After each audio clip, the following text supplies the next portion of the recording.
to the Consciousness Anywhere and Everywhere podcast. I am Shannon O'Hara, and I invite you to a completely new world of possibilities.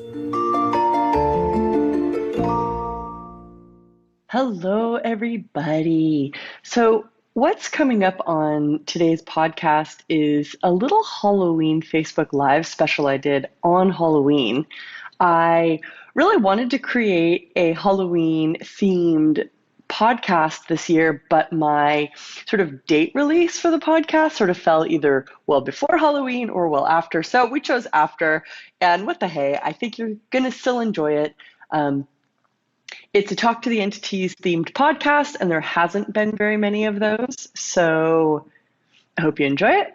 I hope wherever you are listening to this, that you are being you. And let's see what's possible with a different perspective in the world. Enjoy. Hello, everybody. I am currently in Puerto Vallarta, Mexico, doing a 3-day body class, and I really want to show you the class, but I'm not allowed to. So anyways, they're just all right there. So welcome to Talk to the Entities Halloween / Dia de Muertos celebration. I hope all of you guys out there have been enjoying some awesome Facebook Lives with some of the awesome Talk to the Entities facilitators. We had some really, about 2 hours ago, I was like, what am I going to talk about on this? And I asked the class here, and there were some great questions. So I think my theme is, what were your 2 questions? How to be a witch, that was number 1. And what was the other? There was like what is Halloween kind of a thing? You know, and these days we celebrate a lot of holidays and things that we don't necessarily we're no longer connected to their origins. And quite frankly, a lot of the holidays that we celebrate today were originally celestial or seasonal celebrations because our ancestors lived more in communion with the earth. So they were more celestial connected because they had to be. And both Dia de Muertos and Halloween occur during the time of harvest, when we're starting to enter into the darker time of the year in the Northern Hemisphere. So today we celebrate mostly with food and candy, but what are the legends that brought us here, and what were sort of the original sources of these celebrations, and do they need to be relevant to you? We always do something for Halloween with Talk to the Entities because it is essentially the Talk to the Entities holiday. And I think the question of how to be a witch in modern times is sort of an interesting one. I would say that in this day and age, no one would really call me a witch. They would more call me a bitch. So all you witches that turned into bitches, will you destroy it, uncreate all that? Right, wrong, good, bad, all nine, fun, fuck, shorts, boys, and beyonds. And all you bitches who really just want to be witches, but are super angry that you can't be the magic and the sorcery that you really are, will you destroy it and create all that? Right, wrong, good, and bad, all 9, pud, puck, shorts, boys, and beyonds. So it's we have to remember that our ancestors all lived with, worked with, talked to, and believed in the spirit world. Lack of belief in the spirit world is a relatively modern phenomenon that was instituted by religion and then solidified by the religion of science. So we sort of live in this weird world now where you're not really supposed to believe in ghosts, but we all believe in ghosts. So we have this dichotomy. And you have to remember, it's our ancestors, where Halloween / Dia de Muertos / all of the harvest celebrations that have gone on through with all the cultures all over the world, call them whatever you want, they were essentially aware that the season was about to change, and we were going from the time of warmth and light into the time of darkness. And I think that going into the time of the darkness of the winter has been heavily misconstrued as the darkness of the spirit world or the dark arts, or the dark side of the moon, or, that stuff. And so how much of your connection with the earth that is the magic that then was called witchcraft, have you given up because it's not acknowledged as a validity anymore? And everything that is, and everything that brings up, will you guys destroy and uncreate it, please? right, wrong, good, bad, all nine, pod, poc, shorts, boys, beyonds. And like, what if this time of year, instead of celebrating the dead or celebrating the ghosts, like in America, it's all ghosts and goblins and ghouls and guts. And it's sort of like the one day of the year that like the dark side is allowed to come out. I remember we were in Santa Barbara, California, about 4, maybe 5 years ago for Halloween. And I'm from Santa Barbara, but I hadn't lived in Santa Barbara for many, many, many years. So I was sort of back there for the first time in a really, really long time. And it was on Halloween and we were staying downtown and I didn't know it was Halloween. And I was walking around in the morning and there were people literally walking around with monsters masks on. And there was like dead bodies on lawns. And I was like, whoa, this is weird. And I was like, oh, it's Halloween. Isn't it interesting that that's the one time a year that people will let the dark side come out? And what if we didn't have to hide the dark side? No, let's do this instead. How much of your magic, mystery, possibility, and energy have you hidden in the dark so no one would judge you for it? And everything that is, you guys destroy and create it. Right, wrong, good, bad, all nine, pod, poc, shorts, boys, beyonds. And what humanoid capacities have been so heavily judged that you believe that if you're ever that capacity, that ability, that healing, that knowing, that energy ever again, you'll be, condemned as being evil or a witch or both, and everything that is, you guys destroy it and create it. And everywhere you perpetrated the curse of witchcraft too, will you destroy and uncreate all that? Right, wrong, good, bad, all nine, pod, poc, shorts, boys, and beyonds. And so like when we talk about witchcraft, it can go so many different ways because like either we laugh, like ha ha ha, funny witchcraft, right? Because in this day and age, we don't really talk about witchcraft as like a thing, but remember how like women used to be killed for witchcraft? And something I joke around about a lot today is like, I mean, look, it's like I talk to ghosts for a living. Like, what is that? If that's not witchcraft, I don't know what to call that. Crazy? Like you can either be a witch, you could be crazy, or you can be filthy rich. And what I would like to teach all of the witch bitches is how to be wildly famous and filthy rich for what is different about you that you think is wrong about you.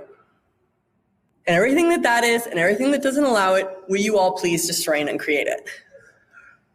Right and wrong, good and bad, all nine, pod, poc, shorts, boys, and beyonds. We have to come out of the dark ages where witchcraft was condemned and recognize that we are in a different day and age where witches can be rich.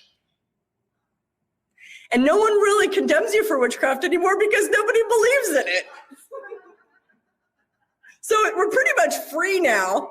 I want to send out a notice, like, they might have killed you that lifetime, but did you ever really lose you? So what magic, mystery, possibility, and spirit art craft are you capable of and does come naturally to you that if you chose it would change your life, your reality, and the reality around you? Everything that doesn't allow that, will you destroy and uncreate it, please? Right and wrong, good and bad, all nine, pod, poc, shorts, boys, and beyonds. If you were on this Facebook Live and you don't understand what that weird thing I just said was, that's the Access Consciousness Clearing Statement. I think if you're here, you probably know what Access is, but if you're ever watching this sometime in the future out there in the universe, somebody is going to post a link to theclearingstatement.com, wherever this video lives, and go please check that out. It's the magical erase button for all the energy you use to limit yourself. Ooh. Okay, so what else, guys?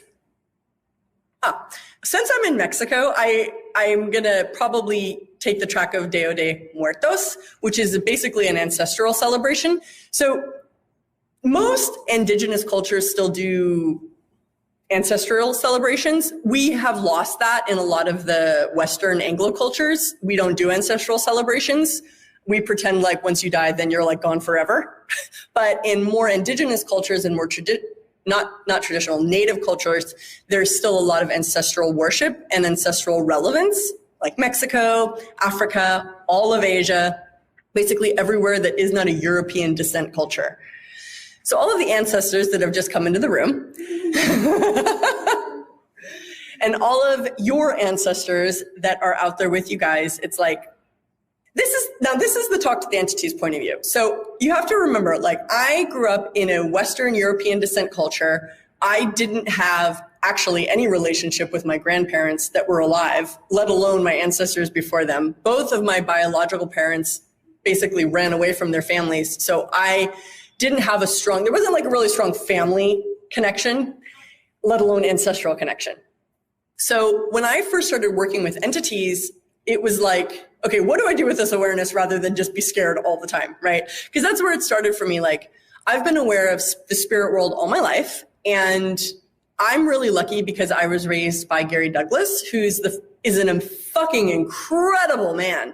And he is the founder of Access Consciousness, and he always encouraged me to be aware of what I was aware of. He never made me wrong for seeing invisible people walking down the hall, and, but it was one thing to like talk about the spirit world around my dining room table, which we actually did a lot. But then it was another thing to go out into the world and realize that, like, if I talked about, seeing a dead person like sitting on a sofa, that most people would judge me. So I knew that was also going on in the world around me. And so as a teen, I did my best to shut it off by using drugs, overeating, forcing it out of existence, all of which didn't work. It just made me worse, and it made me suicidal. Because what occurs with spirit capabilities is if you don't acknowledge you're talking to entities or dealing with entities or aware of entities, you sort of distort your perception into depression, anxiety, social paranoia, schizophrenia, bipolar, etc. So by the time I was 18, I was really unhappy and I was extremely suicidal. And Gary had been sort of simultaneously doing more and more Access. Like, he started Access when I was 12. And then I didn't really do much of it because it was just this thing my dad was doing. But then by the time I was 18, I was like, I'm going to die or I need to do something different. So he tricked me into getting my bars run, which is one of the foundational processes of Access. And that started really turning things around for me. I actually started feeling happy again for the first time. And then when I was 21, the light bulb switched on again, and all the spirits came back, because I had made a commitment to being myself when I was 21, which I really, looking back now, that's a pretty cool thing for a 21-year-old to do, I had made this, I had been in art school. My mom wanted me to go to college. I had no choice about it. I had to do something, so I chose art school, and I hated it because I really didn't want to go to college. And I went to art school, and I dropped out of one, and I went to another, and then I dropped out of that one. Finally, I was like, I don't really want to do this. I want to do Access. And so I dropped out of art school, and I moved back to Santa Barbara, where I'm from, and was living in my first apartment as an adult for the first time in my life. And I was in this tiny apartment, in Southern California, and literally one day, the living room in the apartment filled with so many ghosts that I couldn't see the other side of the room. And I knew it was entities. And I freaked out. I went into total reaction. And I immediately called my dad, and I was like, oh my God, my house is so full of ghosts. I'm so freaked out. And he's like, that's great. He was really positive about it. And I was like, fuck this. I hate this. This is creepy. This is weird. Make this stop. And so I shut the door. I really forced it to stop. And then over the next 3 to 4 months, my whole life just got worse and worse and worse. I didn't feel good. I felt really lost. I couldn't make any money. It was just not going well. And I was out at dinner at my parents' house one night, and I'm complaining to my dad in the kitchen. I was like, my life sucks, blah, blah, blah. And he's like, well, what did you refuse to do? And I was like, oh, I refuse to talk to the entities. And I saw in that moment how refusing something that was a natural ability and capacity was going to kill me. So I said yes to talk to the entities, even though it wasn't called Talk to the Entities at that point. I said yes, even though I had no idea what it would look like. And wow, am I fucking stoked I said yes, because what is this? 20 years later, Talk to the Entities has changed and saved so many people's lives. There's over 150 international facilitators who speak over 35 languages. There's 2 books. It's this thriving organism in the universe that reminds people that spirit awareness is natural. And here are all the tools to use to make it work for us in the spirit world. And so when I learned this stuff, since I didn't really have ancestors, it was sort of like, it never really occurred to me until I think I went to India for the first time. And then came the ancestors. And I was like, oh, this is a thing? Like, you guys actually want your ancestors around. Like, because I had just grown up sort of like clearing entities, facilitating them to move on, creating with the ones that I could cooperate with. There was never really this like ancestral worship thing that happened. And so I've had to learn in Mexico, in India, in Asia, a lot in Japan, about how to respect the ancestor culture. Because the ancestors, well, sorry, I jumped too many tracks. So this is the thing. Would an infinite being have a family? If you were born and taken away on day one and raised by some other family and no one ever told you, would you ever know the difference? So family is conceptual. It's an idea we have. It's not a reality. Our families share a our bodies share a genetic family, but we as the being don't have family. So when your body dies, do you still have a family? You don't even really have a family now. You just pretend like you do. How many of you guys would like to be alleviated from being part of your family? Right, wrong, good, bad, all nine, pod, puck, shirts, boys, and beyonds. And so when it comes to the ancestor thing, it's like, I don't really think that it's any different. It's like, I think we treat our ancestors the same way we treat our family. It's like, are your families, now don't get mad at me. I'm going to say this to free a few of you. I love the family conversation. If you feel defensive, feel free to close your computer. Is your family about empowerment, freedom of choice, and allowance? Or has your family been a source of judgment and limitation for you? What's your priority? Judgment, limitation, or freedom and possibility? And so this is like where you need to also take this into the spirit world. It's like, why would you want to keep your ancestors around after they walked out of their bodies? My point of view is like, this isn't even a point of view. This is just what is. We all have free will and we all have choice. When your body dies, what choice would you like to make? Are you going to hang around to take care of your family or to control your family or to be part of your family? Is that enough for you? And is that enough for your ancestors? So all of your ancestors that would like to leave now, let's do this. Let's revoke, recant, rescind, renounce, denounce, destroy, and create all your commitments, oaths, vows, fealties, communities, swearings, binding and bonding contracts that you made to them and that they made to you and the family throughout any and all lifetimes, dimensions, and realities, including all the shaky parts and pieces. Destroy it, uncreate all that. Right, wrong, good, bad, all nine. Woohoo! Pod, poc, shorts, boys, and beyonds. Now, truth, who are all of you? Truth, who were you all before that? Truth, who were you all before that? Truth, who will you be in the future? I don't believe in family. I believe in choice and I believe in free will. And I think that keeping the ancestors around it's one thing if it's their choice. It's one thing if you're needy. And if you're needy towards a spirit, that binds and bonds them to this world and doesn't allow them to move on. So it's a different point of view.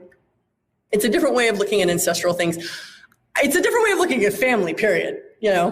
So thank you all so much for joining. Trust yourself. Bye.